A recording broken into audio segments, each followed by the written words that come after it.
Tu kata sahabat ni.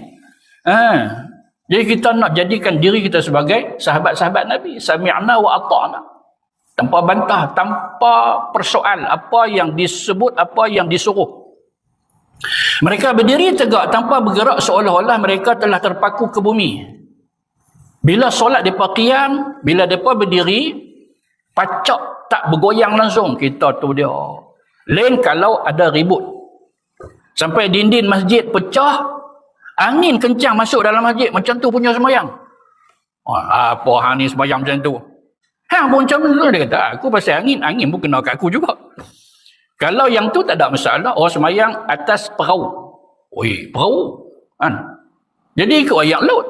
Macam tu punya sembahyang. Encik Qadalin. Tak sah tu. Dia bukan goyang badan dia, tapi bot tu, perahu itu, kapal itu, goyang dia.